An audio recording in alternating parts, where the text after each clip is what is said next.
Olá! Hoje nós vamos falar de um ponto bastante interessante. Ontem nós falamos da gestão participativa, que os candidatos gostam da participação da população, mas é enquanto ele é candidato. Depois que ele se elege, dificilmente eles querem a opinião da população. Mas hoje nós vamos tocar num assunto muito interessante, que é o candidato corrupto e o eleitor desonesto. Você sabe que tem candidatos bons, candidatos confiáveis, mas também tem os candidatos aventureiros, aqueles que entram na política para se dar bem ou para atrapalhar o processo democrático. Mas nós temos também o eleitor desonesto, aquele eleitor que deseja tirar proveitos pessoais, que pede ao candidato vantagens pessoais, por exemplo, como o emprego para a tia, o emprego para o irmão, para a mulher, para o esposo. Também tem aquele eleitor que gosta de pedir tijolo, que gosta de pedir areia, que gosta de pedir material de construção para fazer o puxadinho.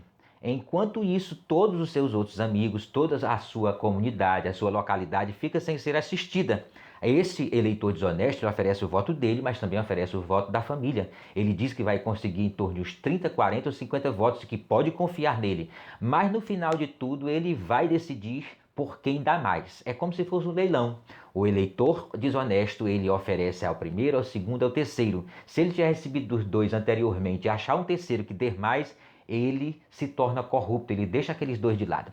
E o candidato corrupto é aquele que se deixa comprar, ou seja, aquele que aceita os pedidos do eleitor desonesto. Mas ele também é corrupto no sentido de que ele oferece as vantagens, de que ele faz ali determinados agrados, de que ele faz um exame de um doente, ele oferece um pneu de moto, ele oferece um pneu de bicicleta, ele dá as ajudas dos materiais de construção. Então tudo isso está dentro do esboço do que nós caracterizamos como o candidato corrupto e o eleitor desonesto. E temos muito, pode observar. Eu já escutei muita gente dizendo, por exemplo, alunos meus, ensino médio, meninos safados, dizem: olha, professor, eu só vou votar às 3 horas da tarde, porque de tarde, de manhã, alguém pergunta se eu já votei, eu digo que não, ele me dá tanto. Mais tarde aparece outro, pergunta se eu já votei, eu digo que não, ele me dá tanto. E assim eu, no final do dia, tenho ali angariado meus R$ 300.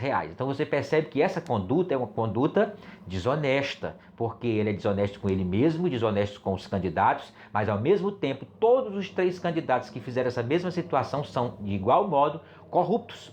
Então nós vivemos numa sociedade em que as pessoas tentam tirar vantagem de tudo. Então, nesse período de eleição, é preciso que nós tenhamos essa consciência, porque nós vamos passar 4 anos com essas pessoas que foram eleitas. Você já imagina se só for eleito pessoas que comprem votos?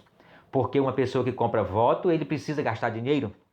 E ninguém gasta dinheiro à toa, não cai dinheiro do céu. E se ouve falar que tem vereadores que gastam até de R$ 50.000, existem candidatos a prefeitos que gastam 2 milhões, 3 milhões de reais para serem eleitos. E se forem ver a soma dos salários deles que recebem durante esse período, vai dar o quê? Anda muito longe daquilo que foi gasto na eleição. Então é preciso que fiquem atentos. Os candidatos honestos são aqueles que oferecem um plano de trabalho, que são verdadeiros, que dizem que não pode fazer determinadas situações. Os desonestos, eles dizem que pode construir isso, que pode construir aquilo, que vai mudar a realidade daquela localidade. E você percebe que isso tudo é ilusão, porque com o passar dos anos, aquela localidade pouco mudou.